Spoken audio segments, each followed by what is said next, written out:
Welcome. Good morning all DMLT students.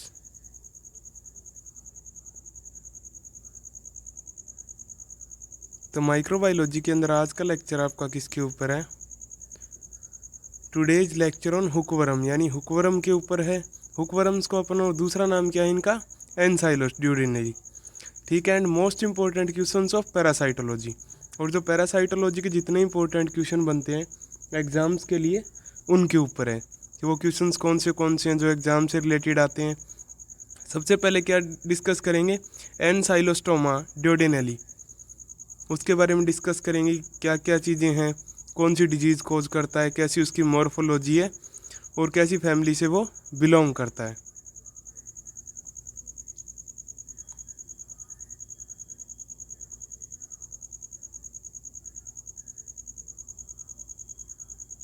तो सबसे पहले देखिए हुकवर्म, यानी ह्यूमंस हुकवर्म कौन से होते हैं? तो एक तो एनसाइलोस्टोमा ड्यूडेनली होता है एंड नेक्टर्स अमेरिकन्स होता है। दो प्रकार के हुकवर्म्स होते हैं। Are distributed in all tropical and sub tropical countries. और ये क्या है, जो उष्ण कटिबंधीय से रिलेटेड, यानी जहाँ पे उसमें ज़्यादा होती है, ट्रॉपिकल और सब ट्रॉपिकल कंट्रीज में डिस्ट्रीब्यूटेड रहते हैं। Adult worms live in the small intestine of man. और जो अडल्ट वर्म्स है, यानी अडल्ट जो फॉर्म है इनकी, वो मैन के इंटेस्टाइन्स के अंदर मिलती है। मोस्टली कौन से पार्ट में? जेजिनम में। Less often in the duodenum, और बहुत ही कम क्वांटिटी के अंदर, किसके अंदर? डोडिनम के अंदर। And rarely in the ilium, और क्या है, कई बार क्या है, रेयर कंडीशन में इलियम के अंदर भी प्रेजेंट होती है।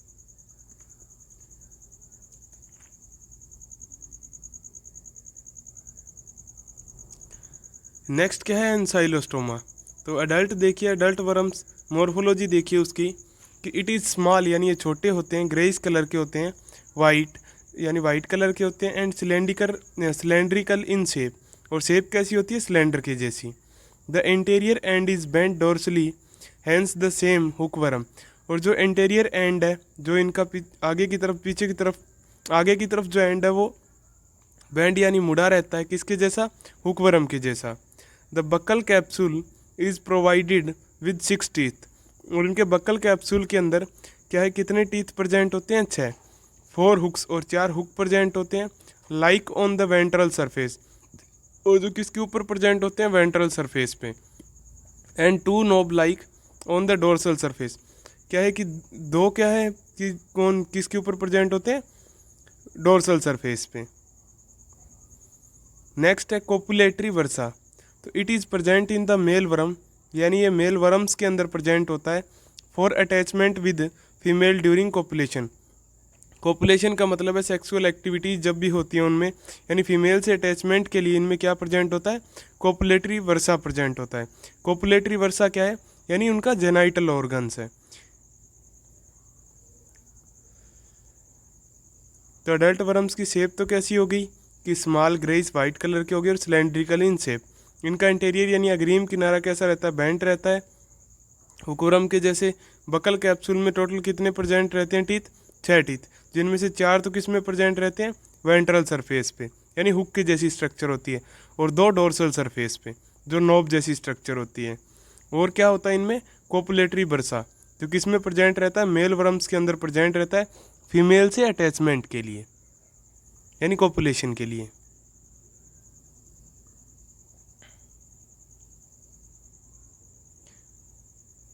यानी ये क्या है? रिप्रोडक्टिव ऑर्गन है कॉपुलेटरी वर्सा मेल्स का।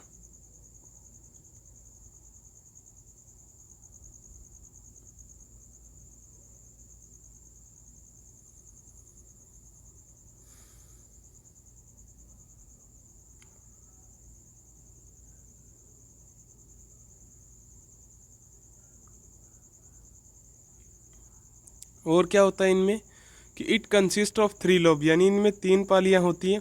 1 डोर्सल एंड 2 लेटरल लोब्स, यानी एक तो क्या है डोर्सल होती है और 2 लेटरल लोब्स होती हैं। Each lobes is supported by chitinous rays, और प्रत्येक लोब जो है किसके द्वारा सपोर्टेड रहती है? चिटेनियस रेज के द्वारा। देयर आर टोटल 13 चिटेनियस रेज, यानी यहाँ पे क्या है, टोटल 13 चिटेनियस रेज होती हैं। टोटल 13 चिटेनियस अलग अलग लाइनिंग्स होती हैं। द डोर्सल लोब कंटेन 3, जिसके अंदर से डोर्सल लोब में कितनी चिटेनियस रेज होती हैं, 3, एंड 2 लेटरल लोब्स, और 2 लेटरल लोब्स पे होती हैं, कंटेन 10, और यानी जो बची हुई 2 लेटरल लोब है उनके ऊपर क्या प्रेजेंट होती है, 10 चिटेनियस रेज प्रेजेंट होती है। तो टोटल कितनी होती है, 13, यानी लाइनिंग प्रेजेंट होती है इनके ऊपर। तो टोटल कितने लोब से कंसिस्ट है, 3 लोब से, 1 डोर्सल होती है और 2 लेटरल होती है, जिसके अंदर से ये तीनों लोब चिटेनियस रेज से घिरी रहती हैं, जिसके अंदर से क्या है टोटल 13 चिटेनियस रेज होती हैं। डोर्सल लोब के ऊपर तो 3 होती हैं, और जो लेटरल लोब है बची हुई 2, उनके ऊपर 10 चिटेनियस रेज प्रेजेंट होती हैं।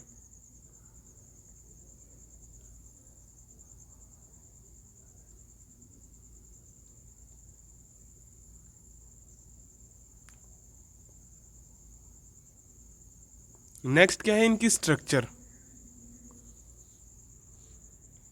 तो स्ट्रक्चर देखिए कि जैसे सबसे पहले क्या है, एल, ए का मतलब क्या है कि फीमेल मेल जो है, मेल वर्म है, जिसके अंदर क्या है सबसे पहले माउथ है, फेरिंग्स है, फिर क्या है इनमें टेस्टिस प्रेजेंट होते हैं, टेस्टिस के नीचे वास्ट डिफेंस प्रेजेंट होती हैं, वेसिकुला सेमिनल्स प्रेजेंट होती हैं, और क्या है इजैकुलेटरी डक्ट प्रेजेंट होती है, सेगमेंट ग्लैंड्स प्रेजेंट होती हैं, कोपुलेटरी स्पाइकुल्स प्रेजेंट होती हैं, क्लोका प्रेजेंट होता है, और क्लोका अपार्चर प्रेजेंट होता है, और क्या है ये रेज प्रेजेंट होती हैं।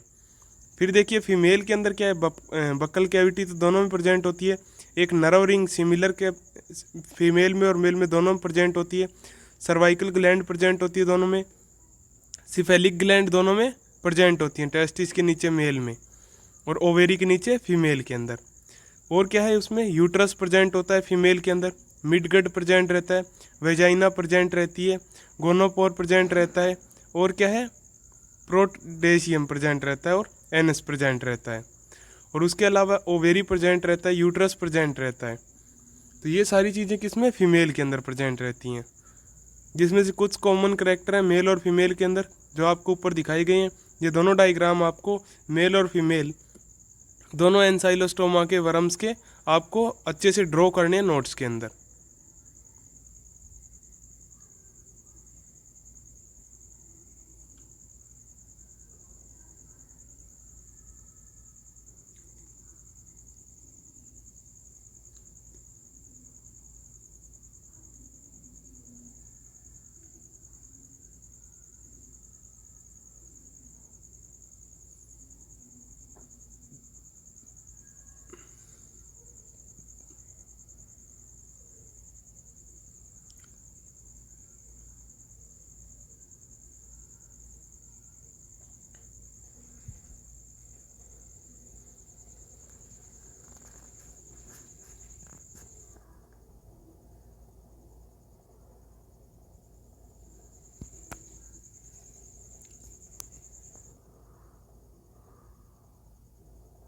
और ये साइड में दिखाई गई सी और डी, ये क्या है ऊपर की तरफ जो सी के अंदर वो क्या है माउथ है दोनों के, और डी क्या है नेक्स्ट क्या है एग्स। तो the eggs is oval measuring 65 micrometre in length, यानी एग्स कैसे होते हैं, ओवेल शेप के होते हैं, डायमीटर कितना होता है 65 माइक्रोमीटर लंबाई के अंदर, और 40 माइक्रोमीटर ब्रेड्थ होती है चौड़ाई। इट इज़ कलरलेस, यानी इनमें कोई भी कलर नहीं होता, बाइल स्टेन नहीं होते हुकवर्म की तरह, and is surrounded by a thin transparent hyaline cell membrane. और ये किसके द्वारा घिरे रहते हैं कि एक ट्रांसपेरेंट यानी जिसके आर पार देख सकते हैं हाइलेन की सेल मेम्ब्रेन से घिरे रहते हैं। It contains segmented ovum with 4 blastomeres, और इनके अंदर क्या है कि सेगमेंटेड ओवम्स प्रेजेंट रहते हैं, यानी क्या है जैसे फीटस प्रेजेंट होता है ह्यूमंस के अंदर, वैसे सेगमेंटेड ओवम प्रेजेंट रहता है, जिसमें 4 ब्लास्टोमर्स होती हैं अलग अलग cell. There is clear space between the egg cell and the segmented ovum, और एग सेल जो यानी हाइलीन की जो सेल मेम्ब्रेन है बाहर की तरफ, उसके और सेगमेंटेड ओवम के बीच में क्लियर स्पेस रहता है अच्छे तरीके से। The egg float in saturated salt solution, और एग्स क्या है फ्लोट यानी तैर सकते हैं किसके अंदर, सैचुरेटेड साल्ट सॉल्यूशन के अंदर। नेक्स्ट क्या है फ्लोरीफॉर्म लार्वा, तो it is the non feeding form of the worm and is the inactive form of the parasite, यानी नॉन फीडिंग फॉर्म है, ठीक है वोरम्स की, और जो क्या है इनएक्टिव फॉर्म में प्रेजेंट रहती है पैरासाइट्स के। तो फिलेरिफॉर्म लार्वा आपको अच्छे तरीके से याद रहना चाहिए क्योंकि शॉर्ट क्वेश्चन आ सकता है। एग्स की स्ट्रक्चर ज़्यादा इंपॉर्टेंट किसकी है? एस्केरिस ल्यूम्ब्रिकोइड्स की है, क्योंकि इसमें दो प्रकार के एग्स होते हैं, फर्टिलाइज और अनफर्टिलाइज। यहाँ पे आप डायग्राम बनाना चाहो तो बना सकते हो कि जिसके अंदर एक तो बाहर की तरफ हाइलीन की सेल मेम्ब्रेन हो और अंदर 4 ब्लास्टोमर सेल हो, ठीक है, और सेगमेंटेड ओवम हो।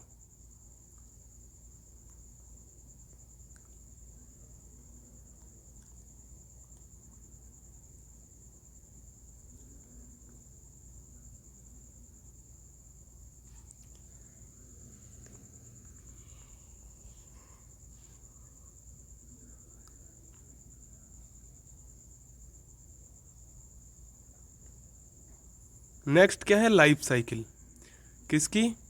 एनसाइलोस्टोमा की। तो इसमें देखिए the life cycle of the 2 species of hookworm are same, यानी जो लाइफ साइकिल है दोनों स्पीसीज की सेम रहती है हुकवर्म्स की, यानी एनसाइलोस्टोमा की और नेक्टर्स की। The only difference is the morphology of filariform larva, उनमें ओनली लार्वा के अंदर डिफरेंस रहता है, लार्वा की मॉर्फोलॉजी में, यानी फिलेरिफॉर्म लार्वा की। Life cycle is complete in a single host, और एनसाइलोस्टोमा की जो लाइफ साइकिल है वो भी एक सिंगल होस्ट के अंदर कंप्लीट होती है, ह्यूमन्स के अंदर। No other intermediate host is required, और इनके लिए कोई इंटरमीडिएट होस्ट की रिक्वायरमेंट नहीं रहती, यानी ह्यूमन्स ही क्या इनके डेफिनेटिव होस्ट हैं। The following are the various stage of the life cycle, और अलग अलग क्या है नीचे स्टेज हैं किसकी? लाइफ साइकिल की। स्टेज फर्स्ट देखिए तो passage of eggs from the infected host, यानी इन्फेक्टेड होस्ट के द्वारा जो एग्स पास किए जाते हैं, जो फीसेस के द्वारा वो। तो the eggs containing segmented ovum with 4 blastomere are passed out in the faeces of human host, यानी जो सेगमेंटेड ओवम है, यानी जिसमें 4 ब्लास्टोमर प्रेजेंट है, उनको पास कर दिया जाता है फीसेस के साथ ह्यूमन बॉडी से, या एक्सक्रीट कर दिया जाता है। यानी जो एग्स इंटेस्टाइन के अंदर रिलीज होते हैं adult worm, female adult worm के द्वारा, उनको फीसेज के साथ रिलीज कर दिया जाता है बाहर सोइल के अंदर। तो लाइफ साइकिल यहीं से शुरू होती है, ठीक है। तो शुरू से देखिए कि यहाँ पे दोनों स्पीसीज की लाइफ साइकिल सेम है हुकवर्म की, यानी एक तो एनसाइलोस्टोमा की, दूसरा नेक्टर्स की। डिफरेंस कहाँ है? तो मॉर्फोलॉजी के अंदर डिफरेंस है फ्लोरीफॉर्म लार्वा की। लाइफ साइकिल दोनों की सिंगल होस्ट के अंदर कंप्लीट होती है, इनमें कोई इंटरमीडिएट होस्ट नहीं होता, यानी ह्यूमन्स ही डेफिनेटिव होस्ट होते हैं। और लाइफ साइकिल में नीचे लिखे स्टेजेस होते हैं। सबसे पहली स्टेज क्या है? Passage of egg from the infected host, यानी किसी इन्फेक्टेड होस्ट से एग कैसे पास होते हैं और कैसे वो स्प्रेड होता है आगे। तो जो एग्स है कंटेनिंग जो है, यानी सेगमेंटेड ओवम है जिसमें, या ओवल है, जो 4 ब्लास्टोमर्स प्रेजेंट हैं, उसको पास कर दिया जाता है फीसेज के साथ,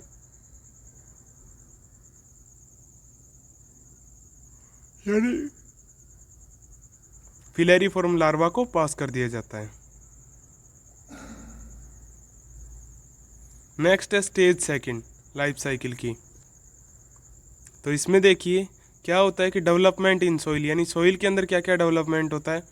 तो eggs under the favourable condition, यानी एग्स यानी जब फेवरेबल कंडीशन हो, अनुकूल कंडीशन हो, यानी जिसमें डैम्प, वार्म या अच्छे तरीके से, यानी एक तो डैम्प यानी कचरा हो, या फिर वार्म यानी गर्मी हो, या अच्छे तरीके से ऑक्सीजन हो सोइल के अंदर।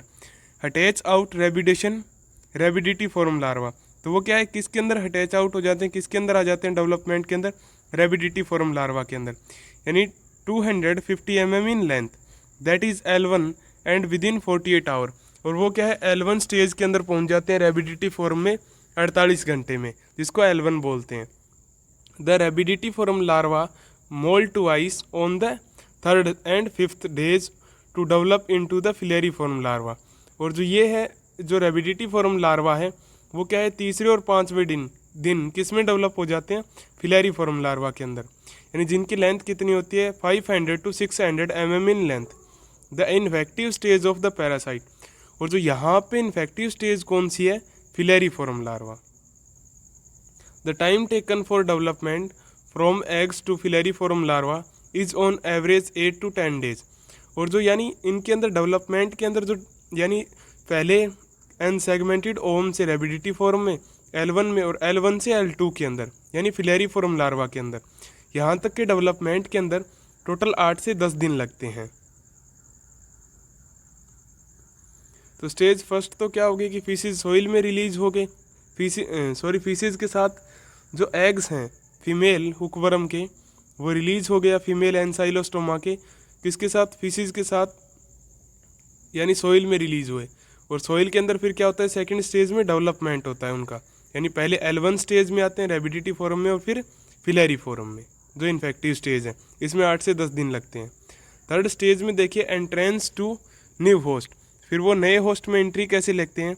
The L3 larva cast off their sheath and gain entrance into the body by penetrating the skin, यानी जो L3 लार्वा है फिलैरी फॉर्म लार्वा, वो सेथ एंड गैन्स के कारण एंट्री ले लेता है किसके अंदर, ह्यूमन बॉडी के अंदर, वो ह्यूमन बॉडी की स्किन को पेनिट्रेट कर देता है थ्रू द एपिडर्मिस, एपिडर्मिस की टू डर्मिस, यानी सबसे पहले तो वो एपिडर्मिस को पेनिट्रेट करता है, उसको बाइट कर लेता है, फिर डर्मिस को, और फिर किसके अंदर एंट्री ले लेता है वो सबक्यूटेनियस टिश्यू में।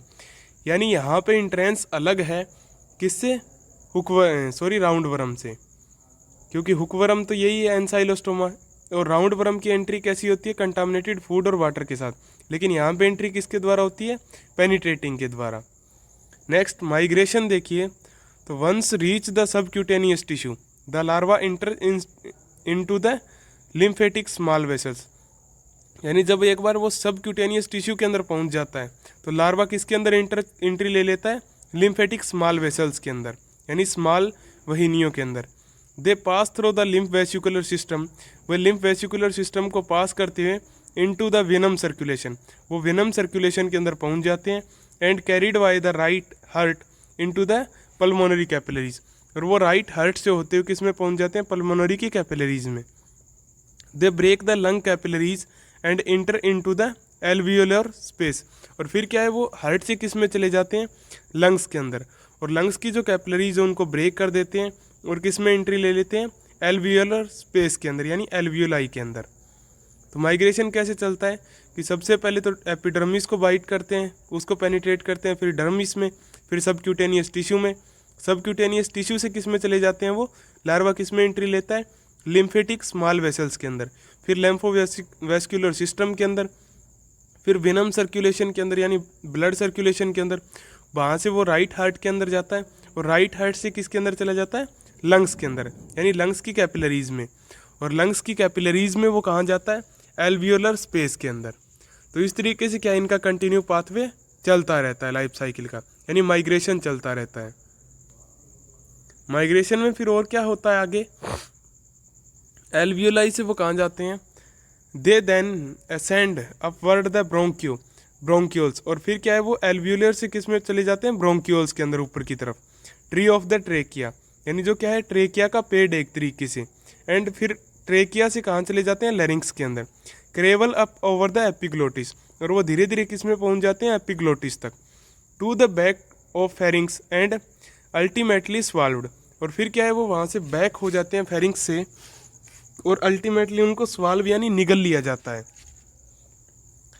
During migration of entering the oesophagus the larva undergoes A third moult, और जब वो ईसोफेगस में एंट्री लेते हैं तो लार्वा अपनी तीसरी स्टेज की डेवलपमेंट के अंदर पहुंच जाता है, थर्ड स्टेज से किस में पहुंच जाता है, फोर्थ स्टेज के अंदर, यानी L4 लार्वा के अंदर, occupied with a buccal capsule allowing adherence to the gut wall, और लार्वा के फोर्थ स्टेज के अंदर उनमें बक्कल कैप्सूल डेवलप हो जाते हैं जो क्या है गट वॉल्स के साथ एडहियर यानी चिपकने के लिए काम में आते हैं।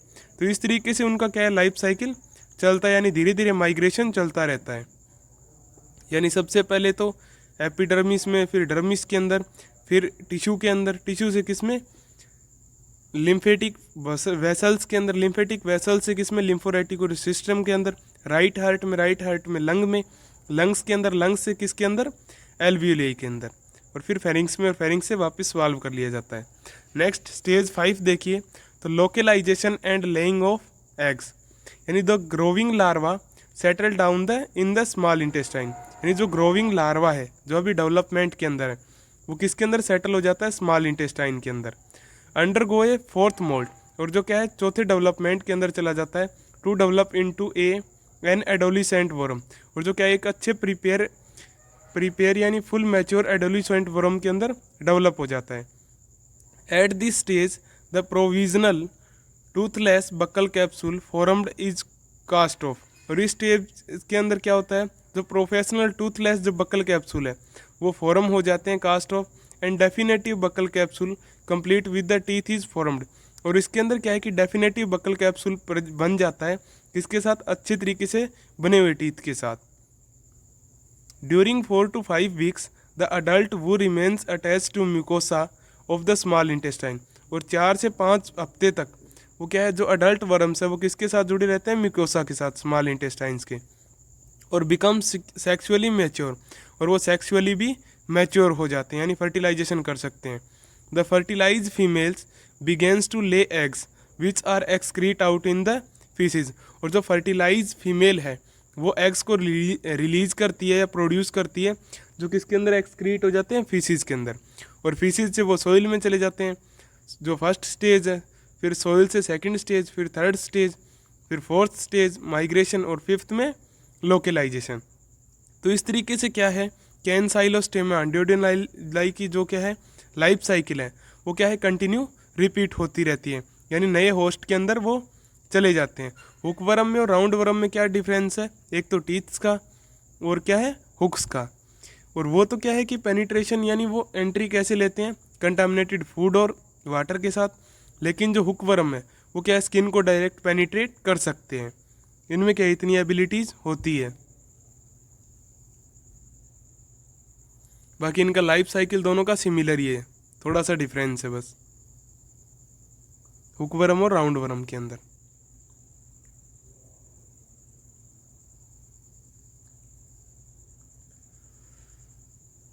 नेक्स्ट देखिए कि द साइकिल इज दस रिपीटेड। और फिर क्या है, साइकिल क्या हो जाती है, रिपीट हो जाती है। The interval between the time of skin infection and the first appearance of eggs in faeces is about 6 week. यानी जो इंटरवल होता है पहले इन्फेक्शन यानी पहले इन्फेक्टेड पर्सन से सेकंड इन्फेक्टेड पर्सन के बीच में, वो लगभग कितना होता है, 6 वीक्स का, यानी 6 सप्ताह का। नेक्स्ट देखिए लाइफ साइकिल ऑफ हुकवर्म। तो सबसे पहले क्या है कि एग्स इन फीसिस यानी फर्स्ट स्टेज है, फिर क्या है उसमें रेबिडिटी फॉर्म डेवलप होती है, लार्वा बाहर निकल जाता है, ठीक है। Larva in soil, larva soil के अंदर चला जाता है, फिर फिलेरी फॉर्म के अंदर डेवलप हो जाता है, यानी जो इन्फेक्टिव स्टेज है डेवलपमेंट्स की। फिर पेनिट्रेशन होता है स्किन का, फिर सर्कुलेशन में चला जाता है, सर्कुलेशन से किस में चला जाता है, वो सर्कुलेशन का मतलब हार्ट के अंदर, फिर लंग्स के अंदर, ट्रेकिया के अंदर और फेरिंग्स के अंदर। फेरिंग्स से वो स्वाल्व कर लिया जाता है, निगल लिया जाता है।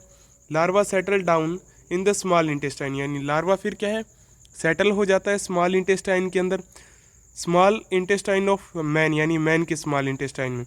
और मैंस के अंदर जो दोनों फीमेल और मेल हुकवर्म दोनों सेक्सुअली मैच्योर हो जाते हैं, तब उनमें फर्टिलाइजेशन होता है। फर्टिलाइजेशन के बाद फर्टिलाइज जो फीमेल है वो एग्स को रिलीज करती है, किसके अंदर, फीसिस के साथ, सोइल के अंदर। और सोइल के अंदर फिर क्या है, वही साइकिल रिपीट हो जाता है। और पहले इन्फेक्टेड होस्ट और नए इन्फेक्टेड होस्ट के अंदर कितने वीक्स का डिफरेंस रहता है एवरेज 6 वीक्स का।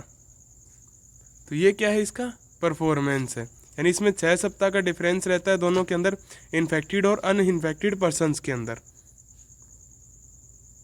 तो ये क्या है, लाइफ साइकिल है किसकी, हुकवर्म्स की, जो कंटिन्यू रिपीट होती रहती है, कंटिन्यू रिपीटली क्या है, चलती रहती है एक दूसरे से, इन्फेक्टेड पर्सन से अनइन्फेक्टेड पर्सन के अंदर इन्फेक्शन चलता रहता है इस तरीके से। नेक्स्ट क्या पढ़ेंगे अपन, लैब इसके लाइफ साइकिल के बाद पैथोजेनेसिस, यानी मोड ऑफ इन्फेक्शन और पैथोजेनेसिस। एक तो इन्फेक्शन कैसे होता है, कैसे किस तरीके से रिपीट होता है, ये उसकी इन्फेक्टिव फॉर्म क्या क्या क्या क्या चीज़ें हैं।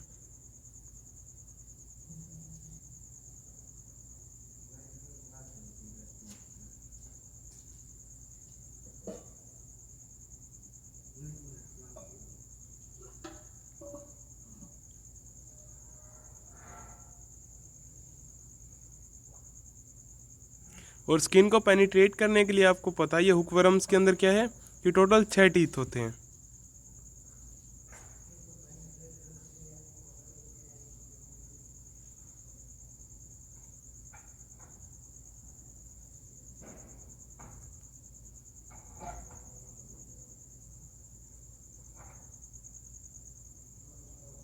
नेक्स्ट देखिए कि मोड्स ऑफ ट्रांसमिशन, यानी ट्रांसमिशन के मोड क्या हैं। तो human faeces are the only source of infection, यानी ह्यूमंस के जो फीसिस हैं वो ओनली सोर्स हैं इन्फेक्शन के, यानी स्प्रेड करने के इन्फेक्शन।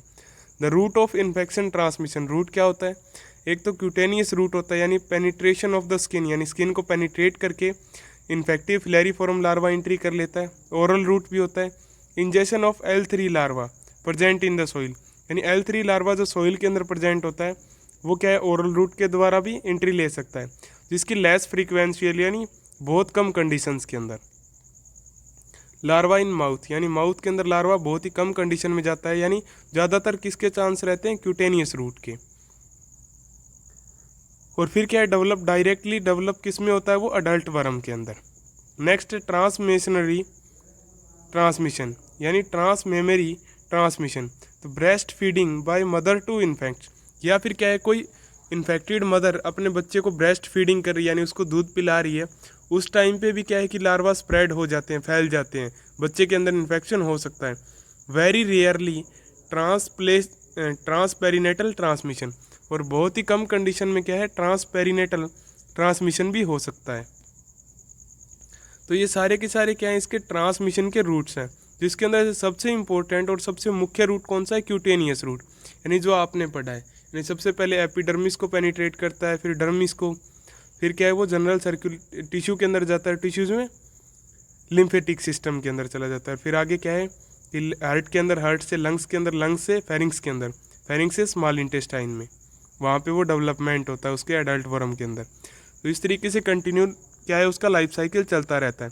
तो सबसे कॉमन और सबसे मोस्ट इंपॉर्टेंट रूट क्या है मोड ऑफ ट्रांसमिशन का, क्यूटेनियस रूट है, यानी स्किन का, यानी जिसमें इन्फेक्टिव फिलेरिफॉर्म लार्वा क्या है, इन्फेक्शन कोज करता है।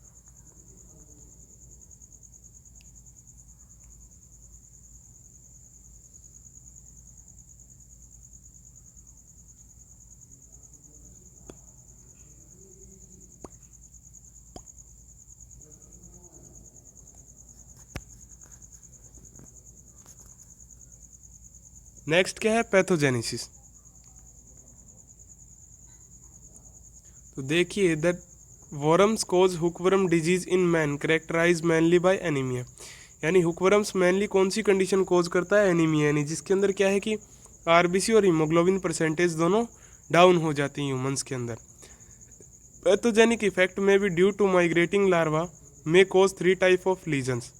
और जो पैथोजेनिक इफेक्ट होता है, यानी माइग्रेटिंग, यानी लार्वा जब एक दूसरी जगह पे मूवमेंट करता है या वो गति करता है, उस कारण क्या है, 3 प्रकार के लीजन्स हो सकते हैं।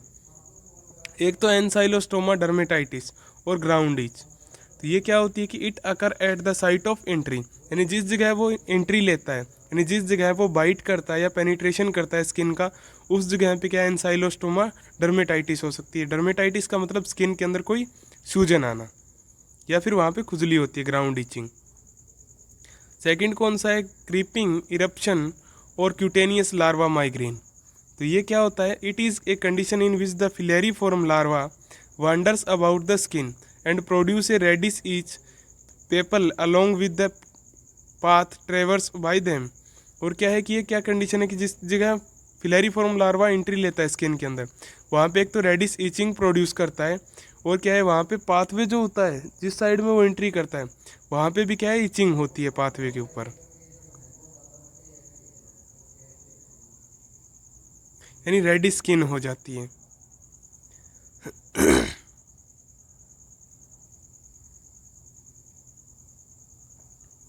तो ये क्या है कि ये मोस्टली तो एनीमिया कोज करता है, उसके अलावा अलग अलग जगह वो माइग्रेशन करता है, तो उसके अकॉर्डिंग 3 इन्फेक्शन होते हैं। एक तो एनसाइलोस्टोमा डर्मेटाइटिस, यानी स्किन के अंदर सूजन आना। दूसरा क्रीपिंग, यानी एक तरीके से पस फॉर्म करना, या फिर इरप्शन या क्यूटेनियस लार्वा माइग्रेन्स बोलते हैं जिसको।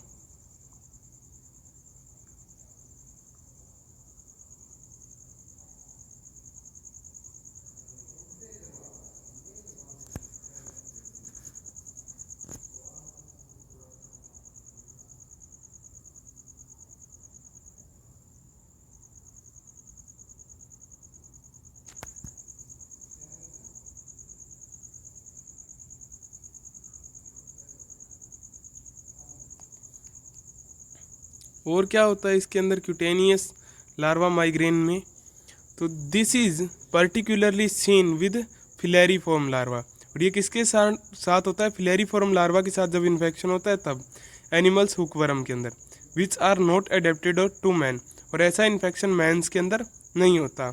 Occasionally creeping eruption may be caused by the larva of ascaris duodenale and necator americanus, हो सकता है ओकेजनली कोई क्रीपिंग इरप्शन कोज किया जा सकता है, किसके कारण, एक तो एस्केरिस ड्यूडिनली के कारण, एनसाइलोस्टोमा ड्यूडिनली के कारण, और नेक्टर्स अमेरिकन्स के कारण। लीजन इन द लंग्स के अंदर भी लीजन हो सकते हैं, थर्ड टाइप का इन्फेक्शन। तो ब्रोंकिटाइटिस एंड ब्रोंको न्यूमोनिया में occur when the filariform larva enter alveolar space, यानी ब्रोंकिटाइटिस हो सकती है या ब्रोंकियो न्यूमोनिया हो सकता है, किस कारण, फिलोरिफॉर्म लार्वा जब किस में एंट्री लेता है, एल्वेलियर स्पेस के अंदर, यानी लंग्स के अंदर, एल्वियोलाई के अंदर। Adult worms are responsible for the disease known as hookworm disease, और जो अडल्ट वर्म के कारण जो डिजीज होती है लंग्स के अंदर, उसके कारण जो डिजीज होती है वो किसके लिए रिस्पॉन्सिबल होते हैं, हुकवर्म्स डिजीज के लिए। This is characterise by microcytic hypochromic anaemia, और इसका स्पेशल करेक्टर क्या होता है, तो या तो माइक्रोसाइटिक एनीमिया या हाइपोक्रोमिक एनीमिया होता है। माइक्रो यानी आरबीसी की साइज है वो ज़्यादा हो जाती है, हाइपो यानी कम हो जाती है। हुकवर्म इंजेस्ट ब्लड, और हुकवर्म्स क्या है, ब्लड सेल्स को इंजेस्ट कर लेते हैं या उसको डाइजेस्ट कर लेते हैं, तो इसकी वजह से भी क्या एनीमिया की कंडीशन हो सकती है।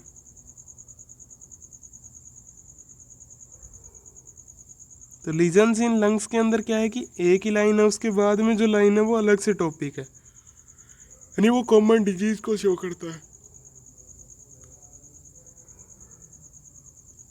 यानी जो कॉमन डिजीज होती है एनीमिया, जो हुकवर्म के कारण कोज की जाती है, उसके बारे में वो साइन एंड सिम्टम्स शो कर रहा है।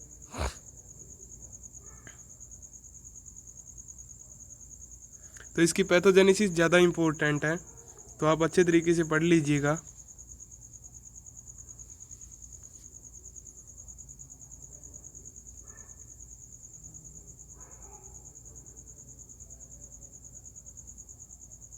नेक्स्ट देखिए कि adult worm of ascaris duodenale suck more blood than adult worms necator americanus, यानी जो एस्केरिस ड्यूडेनली है वो ज़्यादा ब्लड को सक करता है, यानी इंजेस्ट करता है, किसके कंपैरिजन में, नेक्टर अमेरिकन्स के।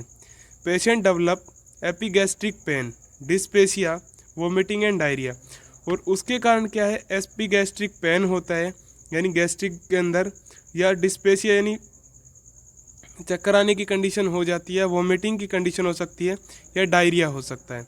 द स्टूल बिकम्स रेडिश और ब्राउन इन कलर, और ऐसे पेशेंट का स्टूल कैसा होगा, रेडिश कलर का होगा या ब्राउन कलर का होगा। Symptoms and sign of anaemia are present, और एनीमिया के जो साइन एंड सिम्टम है वो सारे के सारे इस पर्सन में प्रेजेंट होंगे, यानी जब किसी पर्सन में हुकवर्म का इन्फेक्शन होगा तो उसमें एनीमिया के सारे साइन एंड सिम्टम प्रेजेंट होंगे। तो ये क्या है, पैथोजेनेसिस है किसकी, हुकवर्म्स की या एनसाइलोस्टोमा की, जो आपको अच्छे तरीके से याद करनी है।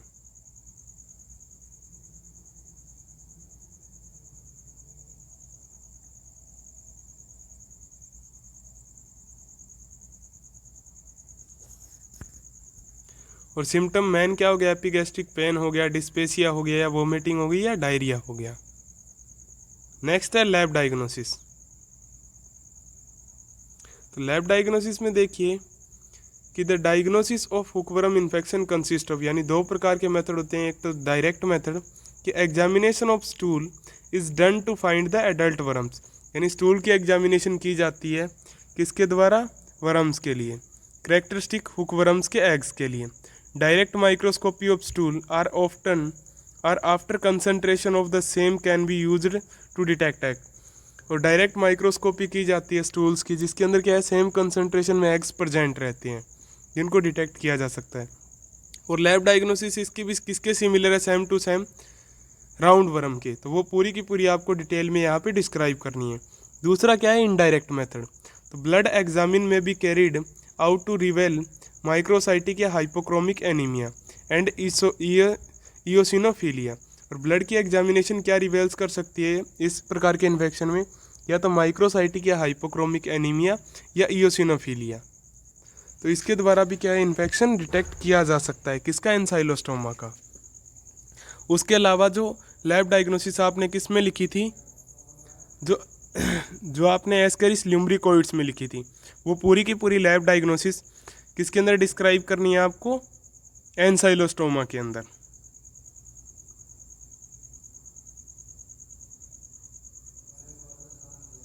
इसके बाद में नेक्स्ट टॉपिक क्या है लैब डायग्नोसिस के बाद में आपका, कि मोस्ट इंपॉर्टेंट क्वेश्चंस हैं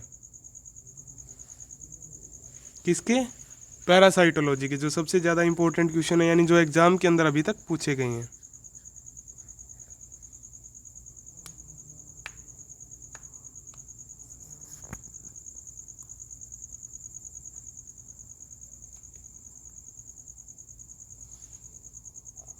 छोटा सा पॉइंट और है लैब डायग्नोसिस में, वो देखिए आप, क्या है कि स्टूल एग्जामिनेशन में भी शो ओकल्ट ब्लड, यानी स्टूल एग्जामिनेशन क्या शो करेगी आपको, ओकल्ट ब्लड, यानी ब्लड के ट्रेसेस प्रेजेंट करेंगे।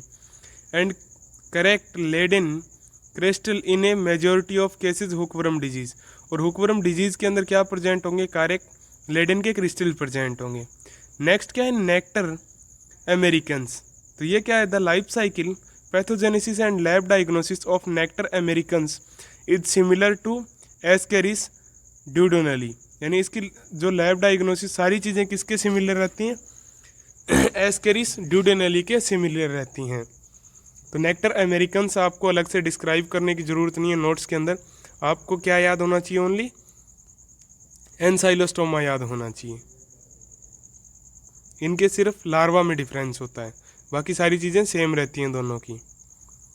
नेक्स्ट है most important question of parasitology, यानी सबसे इंपॉर्टेंट क्वेश्चन क्या है, तो सबसे पहला क्वेश्चन है discuss briefly the life cycle of Plasmodium in human being, यानी ह्यूमंस के अंदर प्लाज्मोडियम की लाइफ साइकिल डिस्कस करनी है अच्छे तरीके से, यानी कौन सी स्टेजेज होती हैं, तो 4 स्टेजेज होती हैं टोटल, आपको पता है।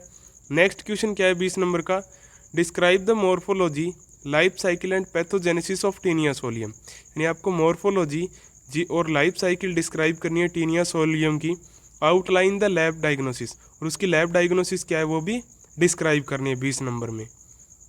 Discuss briefly morphology pathogenesis life cycle lab diagnosis of Ascaris, या फिर आपको क्या डिस्क्राइब करना है कि एस्केरिस को पूरा का पूरा उसकी मॉर्फोलॉजी, उसका लाइफ साइकिल या पैथोजेनेसिस डिस्क्राइब करनी है। तो ये तीनों क्वेश्चन अभी तक एग्जाम में आए हुए हैं आपके। उसके अलावा चौथा क्वेश्चन एंट अमीबा हिस्टोलाइटिका के ऊपर सिमिलर आ सकता है, यानी एस्केरिस की जगह क्या लिखा हुआ आ सकता है, एंट अमीबा हिस्टोलाइटिका आ सकता है 20 नंबर के अंदर। तो ये 4 क्वेश्चन बनते हैं पैरासाइटोलॉजी के 20 नंबर के अंदर मोस्ट इंपॉर्टेंट। शॉर्ट नोट्स में देखिए कि rapid diagnostic test of malaria, यानी मलेरिया की रैपिड डायग्नोस्टिक टेस्ट क्या होते हैं, यानी इम्यूनोक्रोमेटोग्राफी के ऊपर कौन से टेस्ट बेस होते हैं, यानी जो स्क्रीनिंग लिखी थी आपने वो। नेक्स्ट है काला आजार, तो काला आजार किससे रिलेटेड है, लीशमानिया से रिलेटेड है, उसमें पढ़ाया आपको काला आजार डिजीज़ क्या है। फिर है हाइड्रेटेड सिस्ट, तो हाइड्रेटेड सिस्ट भी आपको पढ़ाया है। तो ये 3 क्या है शॉर्ट नोट्स के क्वेश्चन है, और बाकी क्वेश्चंस क्या हैं, और भी काफ़ी सारे क्वेश्चंस हैं जो अभी डिस्कस करेंगे शॉर्ट नोट्स के। तो ये सारे क्वेश्चन क्या है पैरासाइटोलॉजी के मोस्ट इंपॉर्टेंट क्वेश्चन है, जो क्या है एग्जाम के अंदर आने के प्रॉपर चांसेस रहते हैं। और माइक्रोबायोलॉजी के अंदर आपको हर एक पॉइंट के अलग अलग क्वेश्चंस डिस्क्राइब किए गए हैं जब वो पॉइंट खत्म हुआ है। जैसे वायरोलॉजी खत्म हुई है तो वायरोलॉजी के क्वेश्चन बताएं। नेक्स्ट फिलेरियसिस क्वेश्चन आता है कितने नंबर में, 5 नंबर के अंदर, तो लास्ट में पढ़ा है फिलेरिफॉर्म लार्वा। तो फिलेरिया से जब डिजीज होती है तो उसको क्या बोलते हैं, फिलेरियसिस। नेक्स्ट है cyst of Entamoeba histolytica, तो सिस्ट क्या है, ट्रोफोजोइट, प्री सिस्ट और सिस्ट, 3 प्रकार के सिस्ट होते हैं एंट अमीबा हिस्टोलाइटिका की, तीनों डिस्क्राइब करने हैं आपको। Next life cycle of Taenia solium, short question में टीनिया सोलियम की लाइफ साइकिल डिस्क्राइब करनी है। Draw a label diagram of Entamoeba histolytica trophozoite and cyst, यानी आपको अच्छे से लेबलिंग के साथ एंट अमीबा हिस्टोलाइटिका के ट्रोफोजोइट का डायग्राम और सिस्ट का दोनों का डायग्राम ड्रा करने हैं शॉर्ट क्वेश्चन के अंदर। Giardia cyst and draw label diagram, यानी जियार्डिया सिस्ट के बारे में आपको पूरा डिस्क्राइब करना है और उसका अच्छा लेबल के साथ डायग्राम बनाना है। Next, lab diagnosis of malaria, short question आ सकता है 5 नंबर में। Lab diagnosis of acute amoebic dysentery, यानी एंट अमीबा या एंट अमीबा हिस्टोलाइटिका के कारण जो डिजेंट्री होती है, जो आपको सबसे इम्पोर्टेंट बताई थी, वो क्वेश्चन भी पूछा जा सकता है 5 नंबर में। तो ये सारे के सारे क्वेश्चंस क्या हैं पैरासाइटोलॉजी के अंदर मोस्ट इम्पोर्टेंट है, जो आपको अच्छे तरीके से क्या है याद होने चाहिए। और जो आपको जो क्वेश्चन हर एक सब्जेक्ट के अंदर आपको हर एक सब्जेक्ट से रिलेटेड क्वेश्चन करवाए गए हैं, तो उन क्वेश्चंस को आपको क्या करना है, एक नोटबुक के अंदर अच्छे से डिस्क्राइब करना है प्रत्येक स्टूडेंट के अकॉर्डिंग, ताकि एग्ज़ाम टाइम पे आपको कोई प्रॉब्लम नहीं हो, या फिर आपकी जो लिखने की थ्योरी है उसमें कोई करेक्शन हो तो टीचर से डिस्कस किया जा सके, यानी आपकी जो मार्किंग वो अच्छे तरीके से हो, यानी लिखने का पैटर्न सारी चीज़ें डिस्क्राइब की जा सकें। तो सारे क्वेश्चंस आपको एक कॉपी के अंदर नोटबुक में अटैम्प्ट करने हैं हर एक सब्जेक्ट के, जो लास्ट में बताएं। इससे क्या होगा कि एक तो आपकी प्रिपरेशन अच्छी होगी और आपका क्वेश्चन अटैम्प्ट करने का जो मैनर है वो भी डिस्क्राइब होगा। उसमें कोई चेंजेज होंगे तो टीचर से कंसल्ट करें। तो आपका पूरा कंप्लीट कोर्स हो चुका है तीनों सब्जेक्ट्स का, माइक्रोबायोलॉजी, हिस्टोपैथोलॉजी और बायोकेमिस्ट्री, तीनों सब्जेक्ट। तो अच्छे तरीके से प्रिपरेशन कीजिए। All the best for your preparations and in advance for all the best for your exams, और एग्ज़ाम्स के लिए भी आप सभी को ऑल द बेस्ट। अच्छे तरीके से तैयारी कीजिए, या फिर किसी सब्जेक्ट में किसी टॉपिक के ऊपर या किसी वर्डिंग के अंदर या किसी लाइन में कोई प्रॉब्लम हो तो अपने क्लास टीचर से कॉन्टैक्ट कीजिए या कंसल्ट कीजिए जहाँ भी आपको प्रॉब्लम हो। Thanks to all.